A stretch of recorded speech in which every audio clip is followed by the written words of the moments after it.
We're now joined by our correspondent in Moscow, Stuart Smith. Stuart, thank you so much for joining us. Now, talks between Russia and Ukrainian delegates started a few hours ago. There's a lot of hope, that these will lead to some form of ceasefire or some form of agreement. What are you hearing?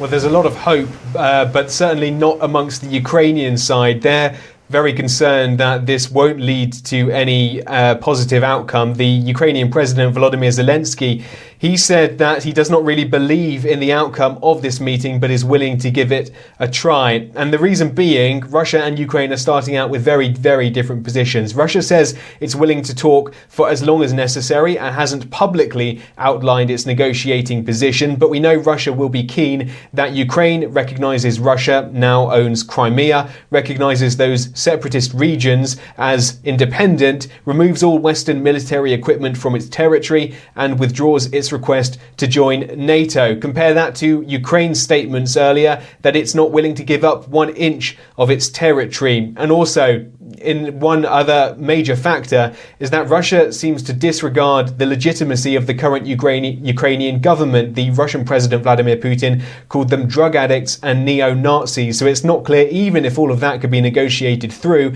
whether it would be President Volodymyr Zelensky who would be able to help at the end of it. Now, Stuart, of course, these talks happening at a time where Russian nuclear weapons have now been put on high alert by President Putin.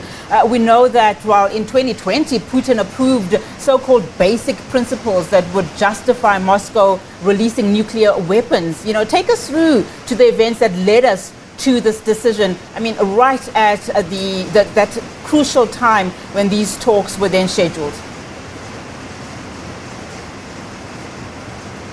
Well, Germany and France actually are considering the president's mention of nuclear weapons as a sign that his campaign in Ukraine is actually not going as well as he wanted. And this is an escalation to try to scare off any further Western intervention, for example, by providing more weapons or providing intelligence to Ukraine. Indeed, the president did bring that up in one of his meetings, but what he's done is in essence go from level 1 out of 4 to level 2 out of 4. So I wouldn't be panicking just yet, despite perhaps the recklessness of such a statement in such a critical time. What that means, though, is that the nuclear submarine facilities and all the land-based intercontinental missiles will have their crews taken from holiday.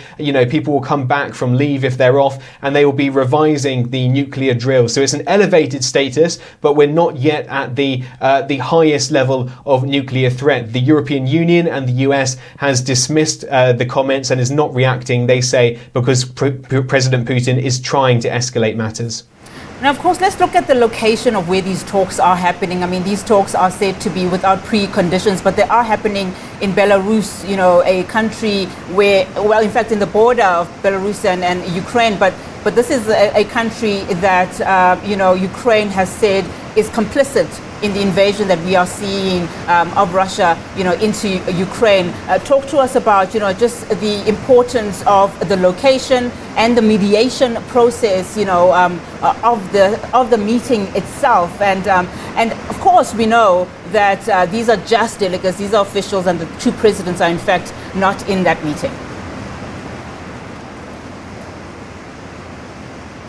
Yeah, so Belarus and Russia have a long history in terms of being particularly close, even as there are many states, obviously, from the Soviet Union that then broke up, including Ukraine, of course. But Belarus and Russia have always had a particularly close relationship in law. And after 20 years, this is getting even closer. On Sunday, Belarus, for the first time, said it was willing to host nuclear weapons on its territory. And that only really means one other state would have that privilege, and that would be Russia. And indeed, the Russian forces that came from the north, the ones now very close to Kiev, they came through Belarus after a set of so-called joint drills between Belarus and Russia. And this was why Ukraine did not want to have talks in Belarus. They were very concerned, the delegation of Ukraine, about their safety. And so to get to the point today, what previously would have been a short car ride over the border is now a trip to Poland for the Ukrainian delegation, and then a helicopter flight, we understand from reports, into Belarus. Ukraine spent a long time negotiating with President Alexander Lukashenko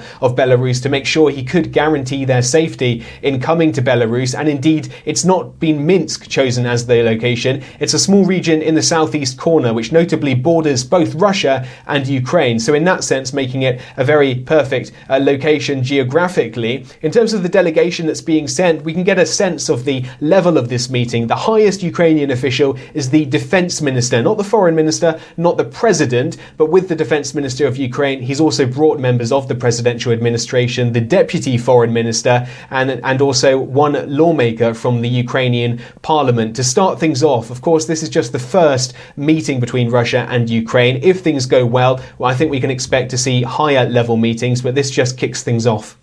Fantastic. Thank you so much, Stuart, for that analysis. Stuart Smith joining us there from Moscow. Of course, he's our SABC correspondent.